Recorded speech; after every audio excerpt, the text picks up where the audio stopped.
বাহ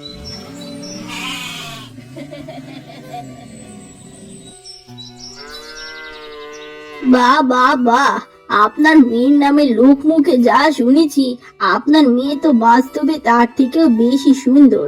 তা মা, কাজকর্ম কিছু পারো নাকি? আমি আবার শুনেছি সুন্দরী মেয়েরা শুধু সাজতেই জানে। চুল বাঁধা থেকে রান্না করা সমস্ত কাজই আমার হাতের মোয়া। আমি যে বাড়িতে বউ হয়ে যাব, সে বাড়ি আলোতে ভরে দেব মাসিমা। আমি সব কাজ পারি। বাহ বাহ বাহ, তাহলে আর দেরি কিসের? এইরকম ছেলের বই তো আমি আমার বড় ছেলে সাজুর জন্য চেয়েছিলাম। তা আপা, আপনার কোনো মত নেই তো? থাকলে বলতে পারেন।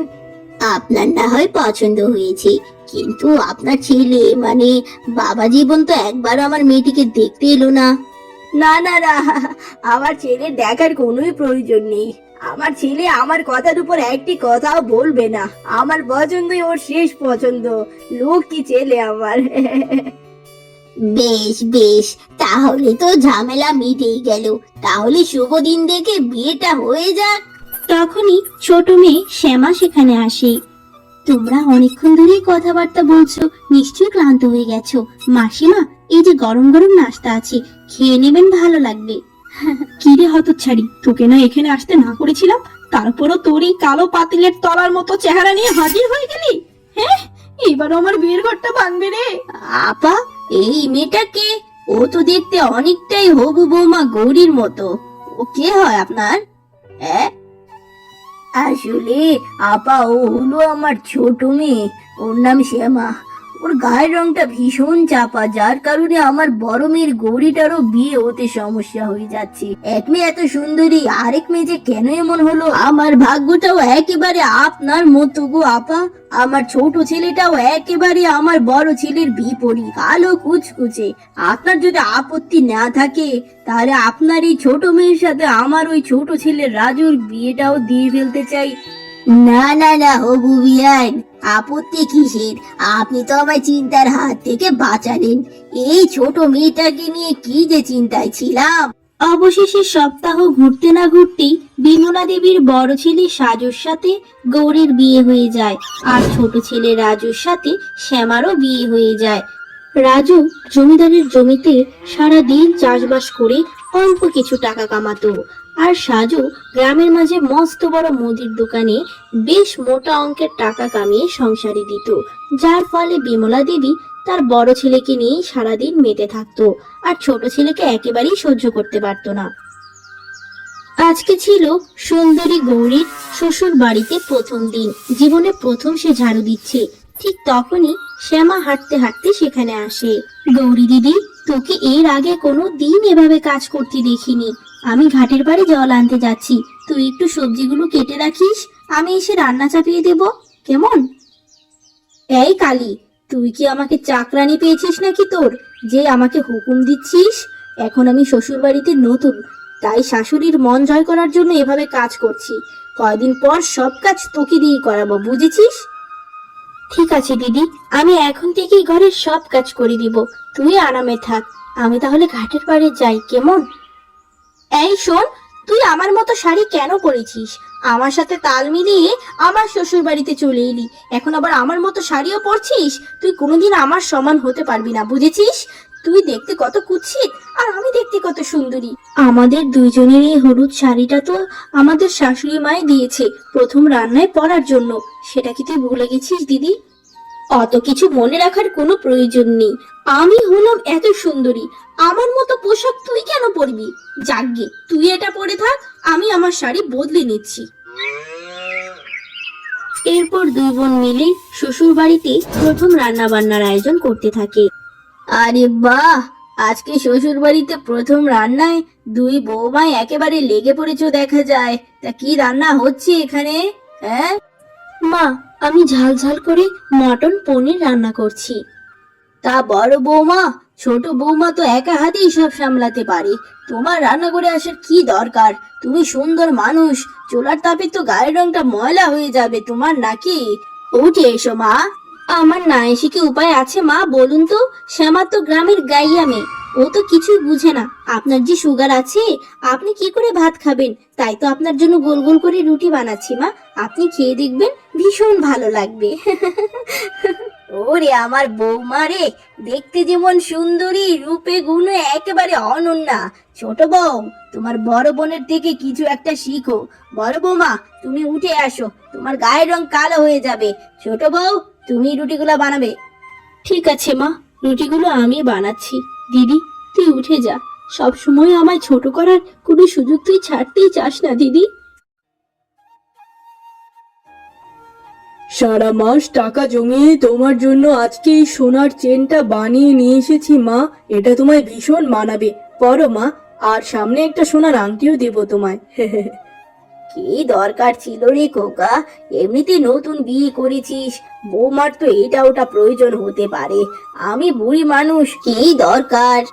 মা, তুমি এত কষ্ট করে আমাদের বড় করেছো। বিয়ে হোক, বউ আসুক, কিন্তু তোমার ভালোবাসা কোনোদিনই কমতে হবে না মা। হ্যাঁ মা, বড়দা একদম ঠিক কথা বলেছে। আমি সারা মাস খাটনি করে তোমার জন্য এই তাঁতের শাড়িটা এনেছি মা। আমার তো বড়দার মতো এত টাকা নেই, তাই ছোটখাটোর মধ্যে যা পেরেছি এনেছি। তোমায় খুব মানাবে মা। নাও মা, শাড়িটাও নাও।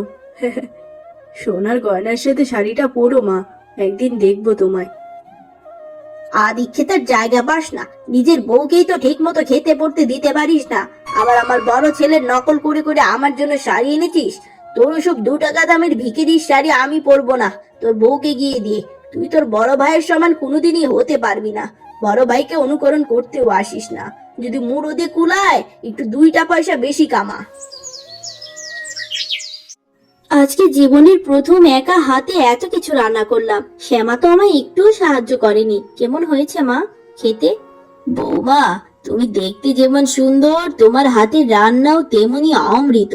ছোট বউ, তোমার পাঁপড় ভাজাটা এত নুনে পোড়া কেন? কিন্তু মা, আমি তো সব চিখেই রান্না করেছি, সব তো ভালোই দেখলাম। তাহলে কি তোমার সাথে বানিয়ে বলছি? শুধু কি পাঁপড় ভাজা, এই ডিমের তরকারিটা মুখে তোলা যাচ্ছে না। ছ্যা ছ্যা ছ্যা ছ্যা। বউ, কালকে থেকে সমস্ত রান্না বান্না তুমি রান্না করবে। কষ্ট করে খাটনি করে এরকম জঘন্য খাবার খেতে ভালো লাগে না। হ্যাঁ গো, ঠিকই বলেছো। এই সংসারের সব খরচ তো তুমিই সামলাও। অন্য সবাই তো বসে বসে খায়, তারা কি করে বুঝবে কষ্ট করে কামাই করার কি জ্বালা? আমি সব রান্না করব।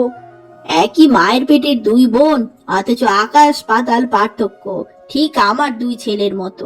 আমার বড় ছেলেটা একেবারে শুভ, আর ছোট ছেলেটা অশুভের প্রতীক। শ্বশুর বাড়িতে একদিনে কাজ করে নিজের কি অবস্থা করেছি। চুলগুলো জটে ভরে গেছে, হাতগুলো কালো হয়ে গেছে। এভাবে আমার চাকরানির মতো খাটা সম্ভব না। জলদি জলদি তোমার মায়ের থেকে সম্পদগুলো লিখে নাও তো, লিখে নাও, বুঝলে? আহ বউ, তুমি একটু শান্ত হও। আমার বাবা মরে যাবার আগে সমস্ত সম্পদ ভিটে বাড়ি মায়ের নামে করে দিয়ে গেছে। তাই তো আমিও এত বছর ধরে মাকে পটানোর চেষ্টা করছি সম্পত্তিগুলো পাওয়ার জন্য। আর তুমি? হ্যাঁ হ্যাঁ হ্যাঁ, আমি দুদিন নিয়ে ব্যস্ত হয়ে গেছি। আমার পক্ষে এত কাজ করা সম্ভব না। জলদি জলদি সম্পত্তিগুলো লিখে নাও, এরপর আমি পায়ের উপর পা তুলে খাবো, আর তোমার মাকে দিয়ে সব কাজ করাবো। বউ, কি যে করি কিছুই বুঝতে পারছি না। দিনকে দিন ওই জমিদারের অত্যাচার বেড়েই চলেছে। সারা দিন কাজ করায় আর টাকা দেবার বেলায় দিতেই চায় না। কি যে করি বুঝতে পারছি না। সংসারটা যে কি করে চালাবো, কেউ তো আমায় সাহায্যও করে না, কালো বলে। হ্যাঁ, আমার মাথায় একটা বুদ্ধি এসেছে। সাজু দাদার তো গ্রামে মস্ত বড় মুদির দোকান আছে। তুমি তার কাছে একটু বলে দেখবে, ওই দোকানে তোমায় যদি একটা কাজ দিত। তোমার আপন ভাই, সাহায্য তো করতেই পারে, বলো? আমার কথাটা শুনলে নাকি? হ্যাঁ বউ, তুমি একটা ভালো বুদ্ধি দিয়েছো। কাল সকালেই দাদার সাথে কথা বলবো। কিরে রাজু, হঠাৎ সকাল সকাল আমার দোকানে কেন? আমি কিন্তু কোনো টাকা পয়সা ধার দিতে পারবো না ভাই, বুঝলি? না দাদা, এমনিতেই তো তুই অনেক করুণা করছিস, আর টাকা কেনই বা চাইবো? দাদা, যে জমিদারের এখানে কাজ করি সে মাইনে ঠিকঠাক মতো দিতে চায় না, তাই ওর কাজ ছেড়ে দিতে চাইছি। তুই তোর দোকানে আমায় একটা ব্যবস্থা করে দে না দাদা, না হলে বউটাকে নিয়ে না খেয়ে মরতে হবে ভাই, বুঝলি? আমারও তো একটা কর্মচারীর দরকার ছিল। আচ্ছা ঠিক আছে, তাহলে তুই কাল সকাল থেকে আমার দোকানে সারাদিনের জন্য কাজ করতে আয়, মাস শেষে যা পারি তোকে দেবো, কেমন? এরপর থেকে রাজু প্রতিদিন তার ভাইয়ের দোকানে কাজ করতে থাকে। আজকে তোমাদের সবাইকে এখানে রাখার উদ্দেশ্য একটাই, আমার বয়স হচ্ছে, যখন তখন মরে যেতে পারি। তার আগে আমার স্বামী আমায় যে সকল সহায় সম্পদ দিয়ে গেছে, সেই সব কিছু আমি আমার বড় ছেলে আর ছেলের বউয়ের নামে করে দিতে চাই। তারা না থাকলে আমার যে কি হতো, তাই এই সম্পদের ভাগিদার একমাত্র তারাই। এই যে দলিল বড় বৌমা, নিয়ে নাও, সব লিখে দিয়েছি। এ কি মা, এসব আপনি কি বলছেন? আপনার ছোট ছেলেও তো আপনার পেটের সন্তান, আপনি কি করে তার সাথে এমনটা করতে পারলেন? আমাদের কিছুই দিলেন না, আমরা কি করে চলবো ফিরবো? আপনি এভাবে কি করে করতে পারলেন? হ্যাঁ রে, আমার স্বামী যে এতদিন ধরে তোদের বোঝা বহন করে আসছে, তোদের যদি না দেখতো তোরা তো পথে পচে গেলে মরতি। এখন আবার সম্পত্তির ভাগ বসাতে এসেছিস। ক টাকা দিয়েছিস এই সংসারে? বৌমা, তুমি চুপ থাকো। ছোট বউ, তোমার সাহস তো কম না, তুমি আমার মুখে মুখে কথা বলছো। তোমার কর্তার তো 1 টাকা জোগাড় করে এই সংসারে দেওয়ার কোনো মরদ নেই। তোমার এত কথা, বেরিয়ে যাও এই বাড়ি থেকে। তুমি পাশের এই ভাঙা বাড়িতে থাকবে আজকে থেকে। বেরিয়ে যাও এখান থেকে। আমার ছেলের এই ঘরে থাকবে না তোমরা, বুঝেছো? থাকবে না। মুখে মুখে কথা, সাহস কত! ঠিক আছে মা, আমি আমার স্বামীকে নিয়ে বেরিয়ে যাচ্ছি, থাকলাম না আপনার এই বাড়িতে। কিন্তু যেই ছেলের নীরবতার সুযোগ নিয়ে তাকে এভাবে ঠকালেন, একদিন সেই ছেলের দুয়ারে আপনার ফিরে আসতে হবে। দেখ রাজু, আমাদের সংসার সবকিছু যেহেতু আলাদা হয়ে গেছে, তাহলে তোর আর আমার এখানে কাজে আসারও কোনো প্রয়োজন নেই। এমনিতে তুই দেখতে এত কালো, তোর কারণে আমার দোকানে খদ্দের আসাও কমে গেছে। আজকে থেকে তোর কাজ বন্ধ। হঠাৎ করে এভাবে আমায় ছাঁটাই করে দিলি বর্দা। ঠিক আছে, আমি আরেকটা কাজ খুঁজে নেব। আমার 1 মাসের মাইনেটা দিয়ে দে, আমি চলে যাচ্ছি। দাদা, দিয়ে দে। না না না, এই মুহূর্তে আমি কোনো মাইনে টাইনে দিতে পারবো না। তোকে যে এত বছর ধরে বিনে পয়সায় খাওয়াচ্ছি পড়াচ্ছি, সেই খরচ বের করলে উল্টে তোর থেকে আমি আরো টাকা পাই। কিসের মাইনে দিব? যা ভাগ এখান থেকে, ভাগ। এসেছে মাইনে চেতে, সাহস দেখলে বাঁচি না। বর্দা, তোর কাছে এত কষ্ট করে কাজ করলাম, কিন্তু তুই আমার টাকাটা দিচ্ছিস না। তুই নিজের মানুষ হয়ে আবার ধোকা দিলি, বাইরের মানুষ আর কি করবে? নিজ ভাইয়ের এমন প্রতারণার কষ্টে চিন্তায় চিন্তায় রাজু বিছানায় পড়ে যায়। কয়দিন ধরে বিছানায় পড়ে আছো, কাজে যেতে পারছো না, খাবারও খাচ্ছ না, কেন এমন করছো গো? কিছু তো খাও। আমি কি করে বাঁচবো বউ? নিজের মা আমায় পর করে দিল, নিজের দাদা আমায় ধোকা দিল, বাহিরের কেউ আমায় কাজ দেয় না আমি কালো বলে। আমি কি করে বাঁচবো বউ? আমার জন্য তোমার কপালটাও পুড়ে গেল, তোমায় আমি সুখ দিতে পারলাম না। হ্যাঁ গো, তুমি নিজেকে এভাবে দুঃখ দিও না, সবই বিধাতার লিখন। সে যে কখন কি করে কিছু বলা যায় না। টাকার জন্য তোমার আপন মাও তোমায় ছেড়ে দিল, কিন্তু বিধাতা আমাদের ছাড়বে না। যার কেউ নেই তার বিধাতা আছে, তুমি ভেঙে পড়ো না। আমরা কয়দিনের জন্য একটু ঘুরতে যাচ্ছি, আপনি ঘরটা দেখে শুনে রাখবেন, শীঘ্রই আবার ফিরে আসবো, কেমন? কতদিন হলো আমিও কোথাও ঘুরতে যাই না, তোমাদের সাথে আমাকেও একটু ঘুরতে নিয়ে যাও না গো মা। আহ মা, তুমি কেন আমাদের মাঝে যাবে? আমি আমার বউকে নিয়ে একটু ঘুরবো, এর মাঝে তোমার যাওয়ার কি প্রয়োজন? ঠিক আছে, তোমরা যাও, কিন্তু ঘরে তো কোনো কাজের ঝি নেই, আমি কি করে সামলাবো এত কিছু? ঈশ্বর আপনার 2টা হাত কি করতে দিয়েছে, সেটা দিয়ে সবকিছু সামলাবেন? এই সংসার কি আমার একার নাকি? আপনিও তো এই সংসারের খাবার গেলেন নাকি? এবার আমরা ফিরে আসার পরও সকল কাজ আপনাকেই করতে হবে। কাজের ঝি বিদায় করে দিব। আপনার মতো মানুষ থাকতে কাজের ঝি কেন? এরপর থেকে গৌরী তার শাশুড়িকে দিয়ে সমস্ত কাজ করায়। সংসারের সব কাজ করতে করতে বিমলা দেবী অসুস্থ হয়ে যায়। একদিন শ্যামা ঘাটের পাড়ে বসে মন খারাপ করে বলতে থাকে, হে বিধাতা, তুমি আমার কপালে কি রেখেছো? বিয়ের আগেও কোনোদিন মায়ের ভালোবাসা পাইনি, আর বিয়ের পরেও শাশুড়ির ভালোবাসাও পেলাম না। স্বামীটা অসুস্থ হয়ে বিছানায় পড়ে আছে, কেউ আমায় কারো বাড়িতে কাজেও নিচ্ছে না, ঘরের খাবারও সব ফুরিয়ে গেছে। তখনই এক বৃদ্ধা সেখানে আসে। তুমি কে মেয়ে? এই বসে এভাবে কাঁদছো কেন? আমায় বলো। এরপর শ্যামা তার সমস্ত ঘটনা বুড়ির কাছে খুলে বলে আর অঝোরে কান্নাকাটি করে। তুমি কেঁদো না মেয়ে, তুমি আমার কাছে কি চাইবে চাও, আমি তোমার যে কোনো একটি ইচ্ছা পূরণ করতে পারি। বল কি চাই? আমার যদি চাইতে হয়, আমি চাইবো আমার স্বামীর সুস্থতা। তুমি তাকে সুস্থ করে দাও, সে যেন আর কোনো দিন অসুস্থ না হয়। তাকে অসুস্থ দেখতে আমার ভালো লাগে না। তোর মতো এমন সতী নারী আগে দেখিনি যে সব ফেলে স্বামীর সুস্থতা চায়। বাড়ি ফিরে যা মা, সব ঠিক হবে। এরপর রাজু সুস্থ হয়ে আবার কাজে ফিরতে শুরু করে।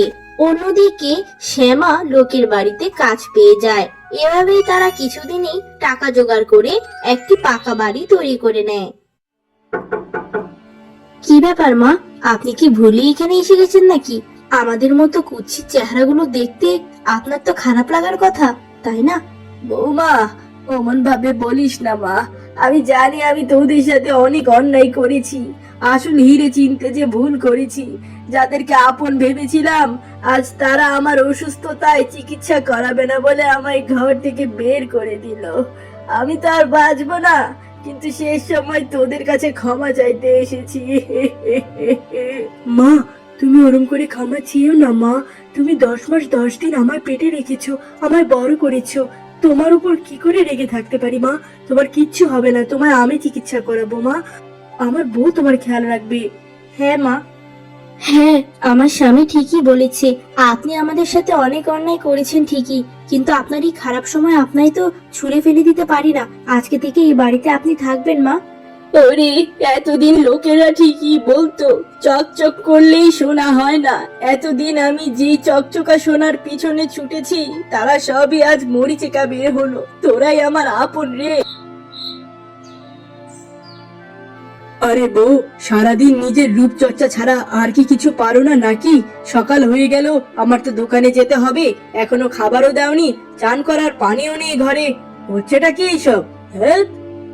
হ্যাঁ, তোমার তো শুধু আমার বসে থাকাটাই চোখে পড়ে। এতদিনই ভালো ছিলাম, আমার বোন কাজ করতো, তোমার মা কাজ করতো, এক এক করে সবাই বাড়ি থেকে চলে গেল। এখন একা একা আমার সব কাজ করতে হয়।